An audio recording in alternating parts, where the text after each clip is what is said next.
It's going on, and then we'll be back, and then we can start. Okay, so just go and make me co-host or host again. Yeah, I'm just waiting for it to go live. Fine. Okay. Okay, we're on live YouTube. Okay, let me just make Andrea. Okay. Then we'll let everyone in, and then that will start. Where are you? Make host. Make host. You're the host, yeah? Yeah. Okay. Okay, Andrea, let everyone in.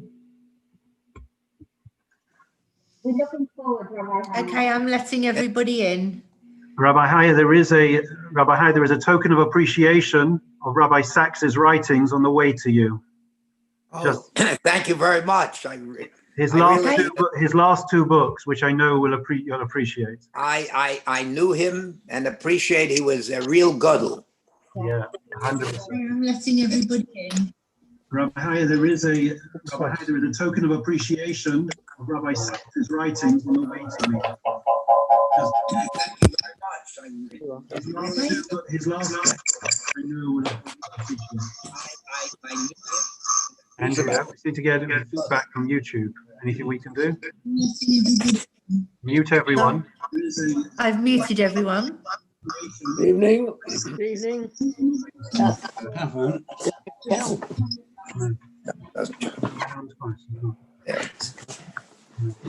Okay. Won't be found.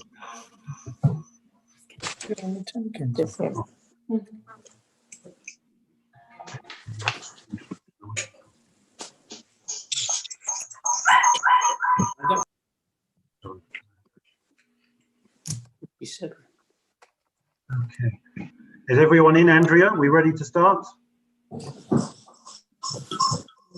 Yes. Yeah. There's three people just waiting to join. Okay, and can we mute everyone because there's a bit of background? Here? Yeah. I leave my picture. I hope Rabbi Haya will be able to understand us with our funny accents. I think my accent from the Lower East Side will outdo yours. Yeah, it sounds fantastic. Oh, my Antwerpian one, so we can competition. Rabbi, if you could ask everyone to mute. I have muted them. Okay. Some people are unmuting. So. Okay, good evening, everyone. If I could please ask you to mute yourselves. If everyone can please mute themselves now so that we ensure the highest quality possible on Zoom, we would be exceptionally grateful. Stuart, if you don't mind muting yourself. Yeah, thank you. And Ronald Lask, everyone, if you can mute yourself. It's very hard to ask Jewish people to mute themselves, I know, but we'll do our best. Is everyone muted, Andrea? Are we ready to go?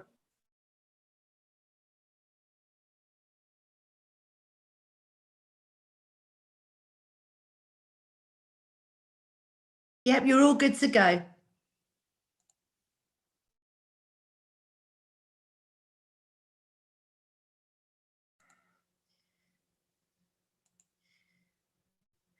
Rabbi, you're muted. That was my wife. Good evening, ladies and gentlemen. It is a true privilege and delight for us to be able to have with us today somebody who is one of the leading lights in world Jewry. Newsweek described Rabbi Haya as Haya is one phone call away from almost every world leader, journalist, and Hollywood studio head. He is the dean and founder of the Simon Wiesenthal Center, the Museum of Tolerance, and Moriah Films. Rabbi Haya was the first Orthodox rabbi in American history to be invited to deliver an invocation of a presidential inauguration, and he was the first American to be chosen by the government of Israel to light the torch of remembrance on Israel's Independence Day. He is also a recipient of 2 honorary doctorates, and in 2007 and 2008, Rabbi Haya was named the most influential rabbi in America by Newsweek. We are absolutely honored and humbled to have with us Rabbi Haya this evening. Good evening, Rabbi Haya, and thank you so much for joining us. Rabbi Haya, if you want to unmute yourself. You want to unmute yourself, Rabbi? Yeah. Thank you very much. I'm delighted to be here with you and looking forward to our schmooze together. So we want to start and go back to, I guess, the beginning. You're renowned for many things, but in particular, of course, for the Simon Wiesenthal Center and Foundation, which is named after the famed Nazi hunter Simon Wiesenthal. Perhaps you'd like to share with us a bit of your relationship, your background, how you came to where you are today, and your relationship with Simon Wiesenthal. We'd all be fascinated to hear and learn from you. I was a pulpit rabbi in Vancouver, and during that time, we took a trip to Vienna. And I said to myself, it would be an honor if I could just give Shalom Aleichem to a man like Simon Wiesenthal. I took a taxi, went there. He happened to be there. He came outside, gave me Shalom Aleichem. I said to him, you know, to a person, he said, you want to ask me something? I said, yes. You're a person that you were not trained. How did you get into the Nazi hunting? You were an architect by profession. And he says, you know, I didn't go to a yeshiva, but I know the Jewish expressions, and the expression of Ein Brera, I have no choice. They murdered 89 members of my family. You think I could still build houses as an architect after that?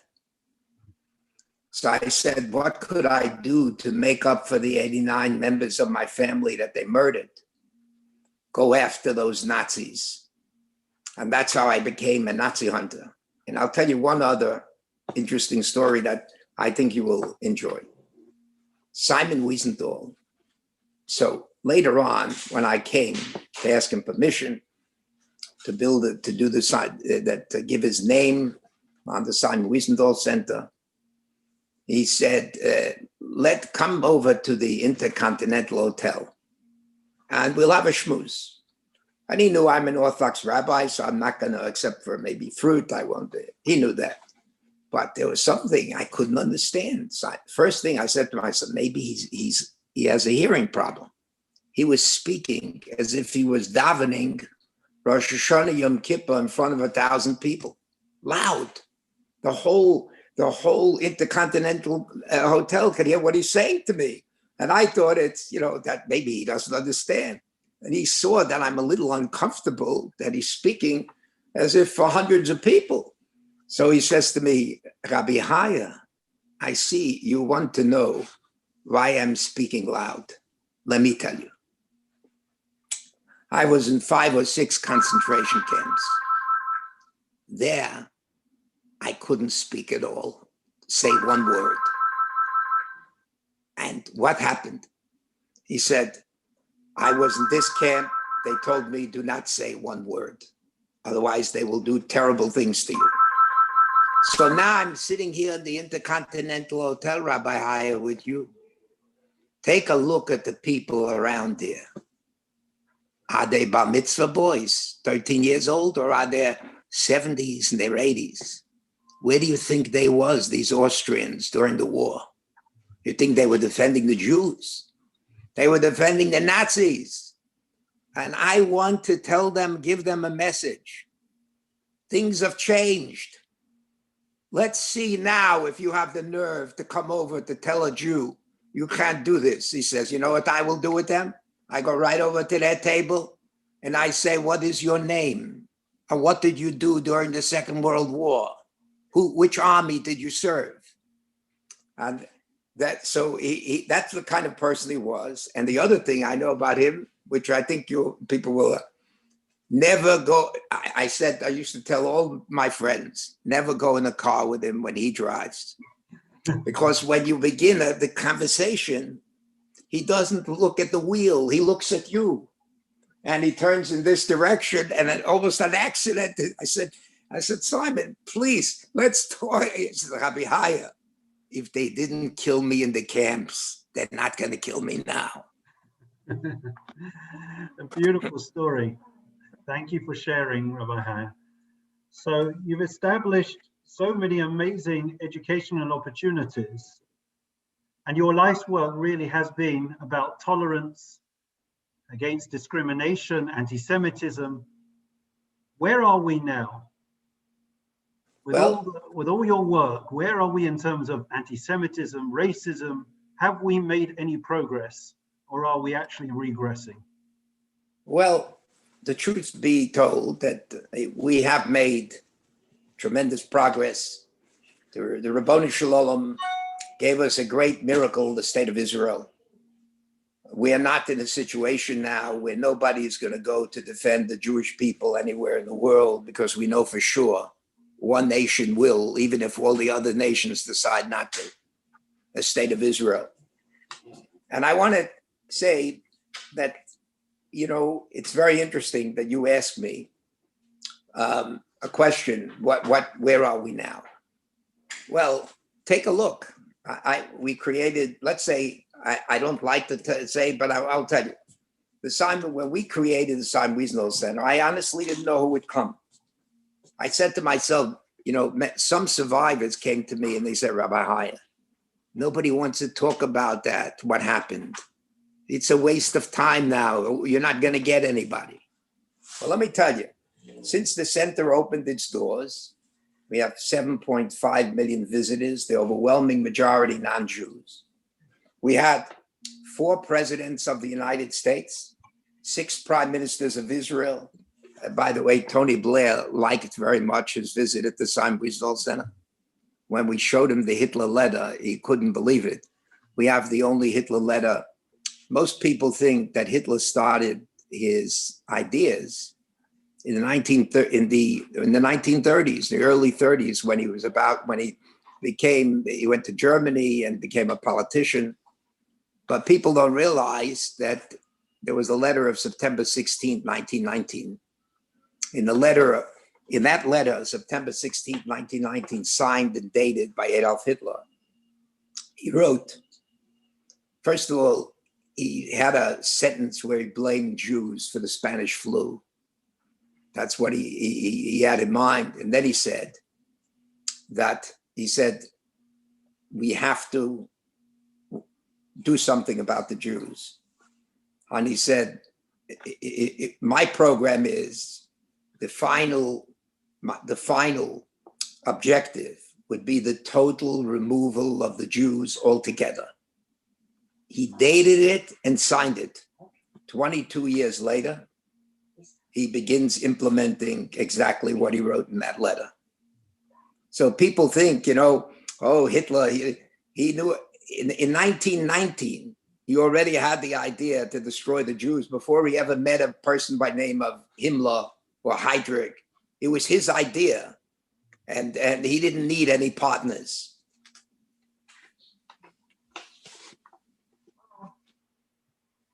Rabbi Haya, first of all, I want to thank you so much for being on here, because for me, the silver lining of COVID is actually being able to have this conversation with you, because we've tried for a long time to get you as scholar in residence to our shul in Woodside Park, and we haven't managed. So for me, tonight is a silver lining. So thank you for being here.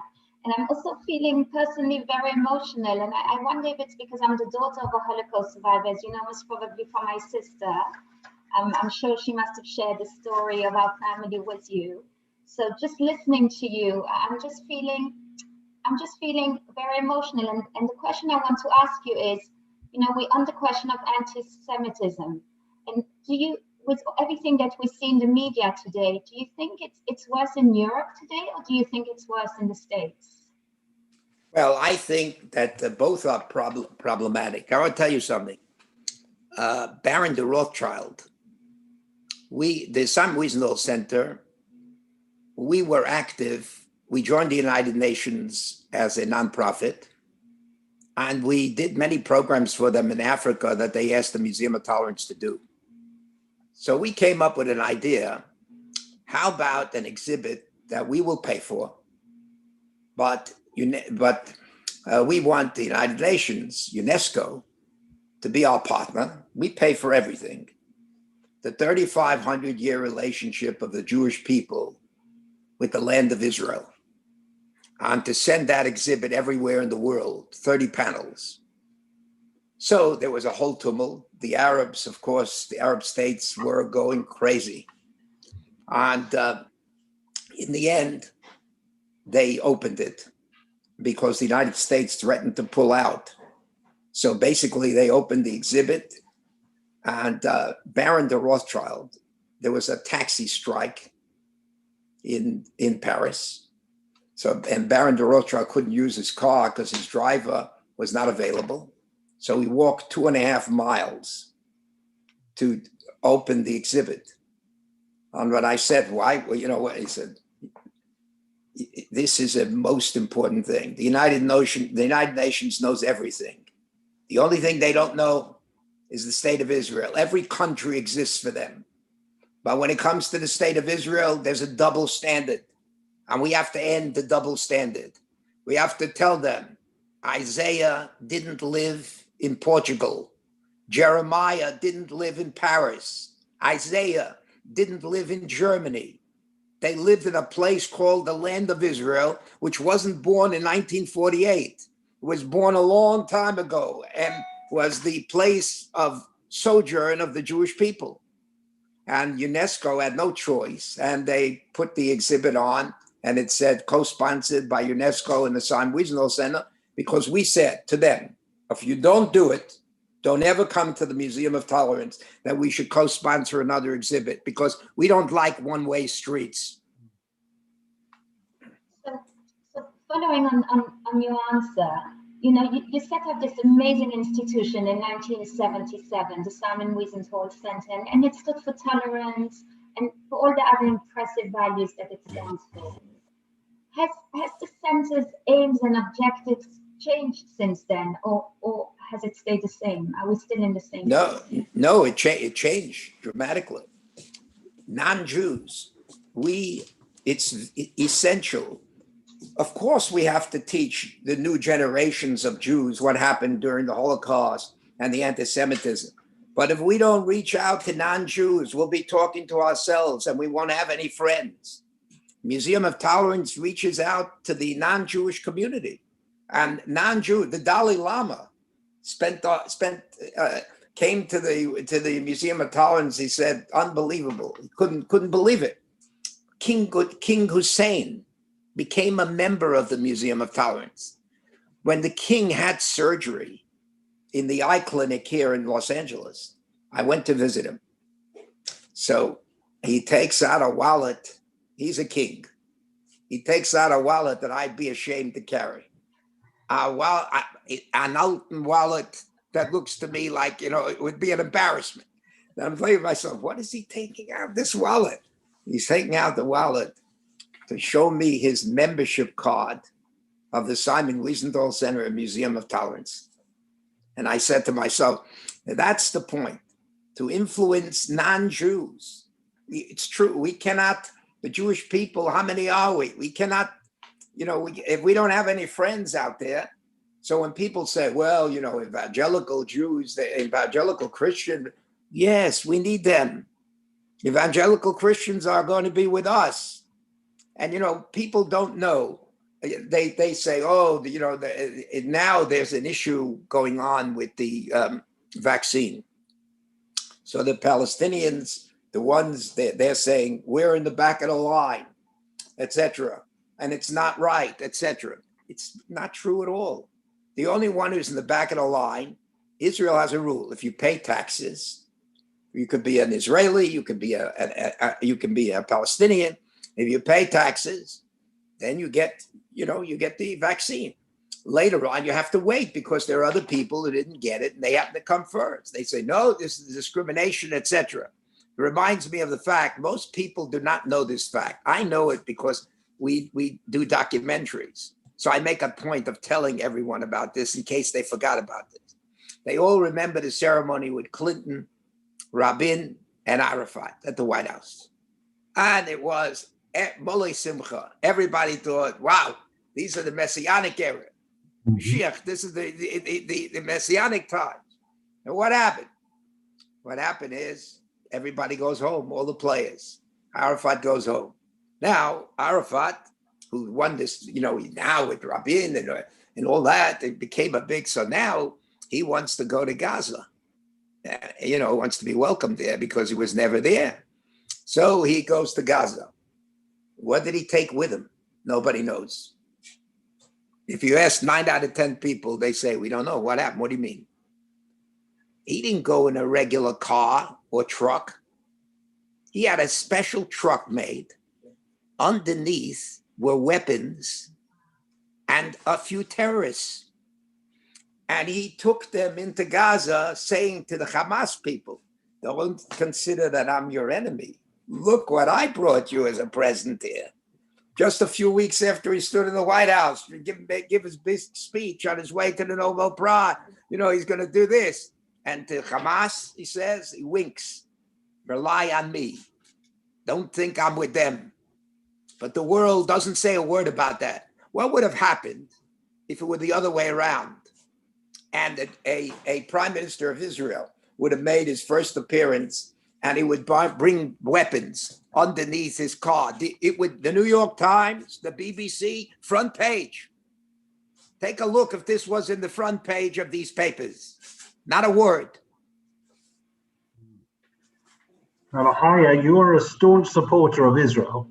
How important do you think a strong Israel is in influencing and ensuring that anti-Semitism doesn't rear its ugly head around the world?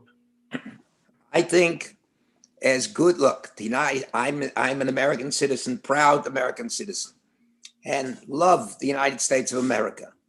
But I remember history, and I can't guarantee. The only guarantee that the Jews have, that there will be one nation that will, without question, defend the Jewish people all over the world, that is the state of Israel. If something chas v'sholom happened to the state of Israel, that would be a tragedy beyond anything I can think of.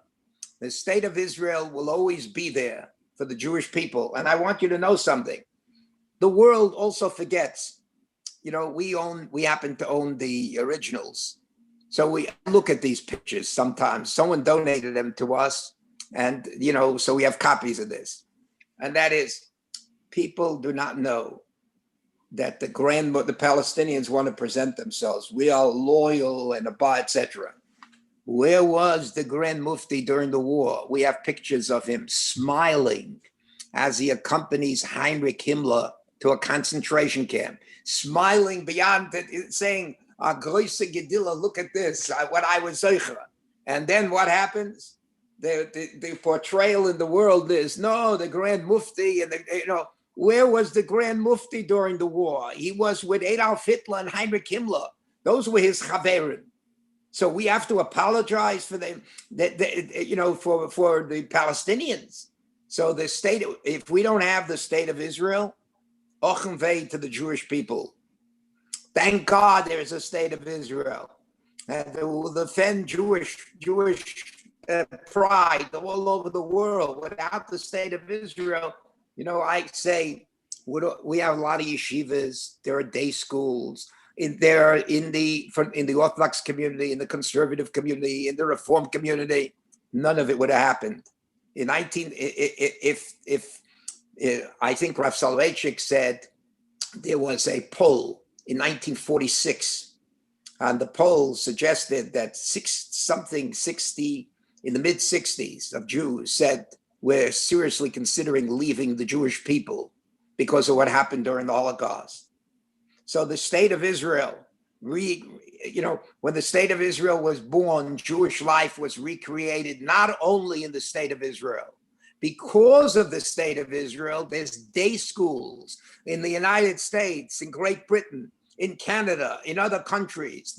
Who gets the credit for that? Not only the principals of these schools that organized them, the state of Israel that planted the seeds in the ground, that made something great grow from the ground. Without Israel, nothing would have been happening. Absolutely. We're fascinated, Rabbi Haya, to try to understand and appreciate how you made this transformation from being a communal rabbi to being this world leader, pioneer, iconoclast who has achieved things that are simply unparalleled by any other Jewish leader. What drives you and what drove you to do what you have done? What made you in the first place establish the Simon Wiesenthal Center? Well, I'm going to tell you two interesting things. Okay. And I hope you'll find this interesting. I had a Rabbi in the yeshiva Rabbeinu Shlomo Kluger elementary school, before I went to RJJ. In that yeshiva, there was a Satmar Chassid who was a Rebbe, Rabbi Yankel of Flansgraben, who was my bar mitzvah teacher also. So I come, a 13-year-old kid, and the first thing he does, he gives me a pinch on the cheek, and he says to me, Moshe, my name is Moshe Chaim. He says, Moshe, he says, Zug hecha, hecha, hecha. Start louder and louder. So I said, he says, I'll tell you why. He says, I want you to say your Haftorah for the millions of Jewish children that were murdered by the Nazis that never had a bar mitzvah. Be motzi them. Say it loud. Say it loud that the shul, the members of the shul will know, never again. And he was a Satmar Chassid. And so from Rabbi Yankel of Flansgraben, he influenced me. And that's what I got the kernel of the idea about the establishment of the Simon Wiesenthal Center, to call up Simon Wiesenthal to ask him for that permission to do that. Wow. From Rabbi Yankel of Flansgraben. Wow. And I tell you something else. What's that? Yes, I'll tell you something else. Everything is bashared. And I never would have believed. So Mr. Wiesenthal gave us permission. So now what we had to do, so you have permission, but how you gonna get, by the way, some survivors said, you don't need to do it. We don't want to bring up that bad. So I didn't even have a telephone.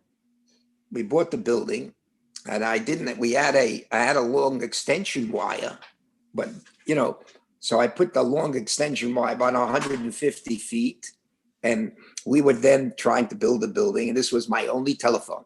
The phone rings, and on the phone is Mickey Rudin, a lawyer, and he talks to me in a tough voice. Are you Rabbi Haya?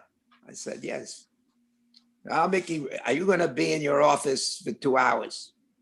I didn't want to tell him exactly. It's a little bit of a lie. I was ashamed to say, I don't have an office. I have an extension cord of 150 feet, but I don't have an office. So he said, I said, why are you asking? He says, why? Because you're going to get a call from Frank Sinatra. I said, from Frank Sinatra? I said, why is he calling me? He said, that's a good question. He says, I'm his lawyer, but he doesn't listen to me. He's going to call you. Wow. So Frank Sinatra, about an hour and a half later, he called. He said, Rabbi, I read in the paper that you're going to build the Simon Wiesenthal Center. He said, I have great respect for that man. He said, can you come to my house on Sunday? I want to help you. Of course, I was like, I couldn't believe it. So I said, where do you live? He said, I live in Palm Springs, which is about 2 hours. So my wife and I drive there, and Frank Sinatra takes out, he calls in a person he did business with there, the Jewish directory of Jews living in Palm Springs and in Florida and other places. Brings that man in with his partner into his house with his wife, Barbara, and he starts making calls and soliciting people to be helpful, to help start the Simon Wiesenthal Center. Later, I learned even more interesting things about him. And of course, he became a member of our board of trustees. And because of that, so many stars in Hollywood all joined Frank Sinatra. But most people do not know that Frank Sinatra, during the creation of the state of Israel, before the creation, Teddy Kollek was in New York, and Teddy Kollek was there raising funds to give for supplies, arms. What happened? So Teddy Kollek was in the office building of the Copacabana nightclub, where Frank Sinatra was in the evening. Teddy Kollek goes over to Frank Sinatra and says, "Mr. Sinatra, I know during the war that you had a Jewish star on one side and a Christian cross on the other. And can I ask you a favor? I got $1 million in cash. I think I'm being followed by the FBI. Is it possible for you to take the $1 million and give it to the captain of a ship that is weighted with arms, late 46, 47. Frank Sinatra took it and he gave it to the captain. And later on, he told us the story. You know, he was a member of our board and he was a great defender of the Jewish people when there were few defenders. And because of him, many other stars, that's how we got when we started our film division. You know, that's how we got all these stars that they said if Mr. Sinatra's in, they're in too. And I was so great developed. Speaking about the stars and how lovely how you can just name drop, you know, people we just like hear about. So many people dream of getting an Academy Award, and you have achieved 2 for your Holocaust films. Wow. Does this rank amongst your proudest achievements? Well, I thought it's one of, look, my proudest achievement is that I'm carrying on the tradition of my parents and grandparents. That's the proudest tradition. The other thing is I've learned the lesson that you can't tell that people are in a different area. Like there are some people who say, whoa, these Hollywood, and they give you a negative thing. You don't, if you don't know something, they're you know, and also a lot of it is our fault. If you don't try, the answer is always going to be no. And in the end, many of the Hollywood people are behind the Simon Wiesenthal Center, not only here, but the one that we're building in Jerusalem. And this is a good thing, not a bad thing. And there are times where we disagree with them when they, you know, and in a free country, we say it. But, you know, look, I can tell you one thing. It's a good story. There were, even on the Lower East Side, there were rich people and poor. My parents were poor. My mother was, you know, so she sat in the bench in Grand Street. And there was a lady who was wealthier and never spoke to her. The night that I won an Academy Award, the first one, where narrated by Orson Welles and Elizabeth Taylor, I get a call the next day from my mother. And she says, Moshe, you'll never believe what happened. Remember that lady, she never spoke to me. She came over to me and said she was watching the Academy Awards. And so see, my mother said, it took an Academy Award to make one Jew talk to another. That's a good one. Unbelievable. Before we come, Rabbi Haya, to a few questions from the audience, it's been absolutely fascinating and you've enthralled our audience. One final question from us. You've been a very influential, inspiring rabbi and leader to so many for so long. In terms of mentoring the next generation of leaders and rabbis, what would be the message that you would want to give to them as to the message that they need to give to the next generation? Well, you know, I always say like this. People, no matter if they went to yeshiva, they went to a day school, they didn't go to a day school or a Beis Yaakov or anything else. They should learn from our history. And from my history, you can learn, there's a beautiful subject, Rabbi Soloveitchik. says like this, Rabbi Joseph B. Soloveitchik. It says, our ancestor, Avram, was not a poor person. He was a very wealthy person. But what happened? And so the question is, if you're a very wealthy person, all the hierarchy of that society went to his home. And Rav Soloveitchik says, so why does the Torah say, he's got such a big home, why does the Torah say, V'yoshev el Pesach ha'oel kechom hayom? And Abraham was sitting at the entrance of the tent in the heat of the day, no air conditioning. And you got a big home inside. So, what are you sitting outside? So Rabbi Soloveitchik says, you know why he was sitting outside? The moment they found out that Avram Avinu said, count me into Judaism, I'm a Jew. That's who I am. All the nobles that used to flock to his home never came again. So if he wanted to speak to a person, he had no choice but to sit at the entrance of the tent in the heat of the day. And ever since then, the Jewish people, that's how we exist. The people that, one could be a doctor, he's a psychiatrist, this one is an entertainer, the other one is this. In the end of the day, Yoshev el Pesach ha'oel kechom hayom, in the heat of the day. So let's be smart. If we're sitting in the heat of the day, let's accomplish something. Let's make sure that future generations of Jews still are committed to Yiddishkeit. That's the best thing we can defy the anti-Semites and the haters of the Jews. Say that we got a present for you. There'll be more Jews on the planet than you think, and that you could live with. That's our answer. Very powerful. Rabbi Haya, one of the questions we've been asked is, if somebody were to come to your center, what would be the one exhibit, the one thing that you would want to show them for them to leave with a lasting impression? What would it be? Well, the Anne Frank. What Anne Frank, by the way, we have the original, we have a special presentation on Anne Frank. We have her original letters.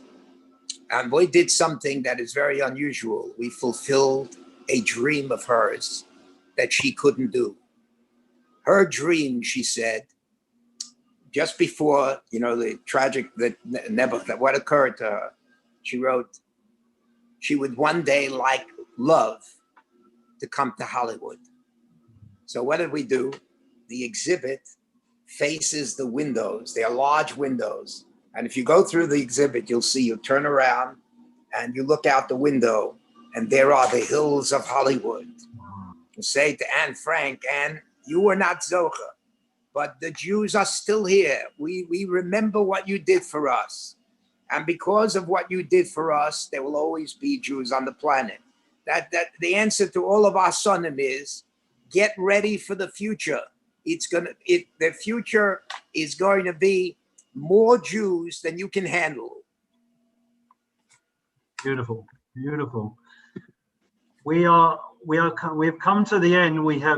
There are many, many more questions that people have, and I don't know where the time has gone, because we have been enthralled by listening to you, Rabbi Haya. You have lifted our spirits despite the COVID and pandemic and the lockdown, and you have inspired us to do even more, to continue your work and the work of Simon, that's the values that Simon Wiesenthal stood for, of tolerance and understanding.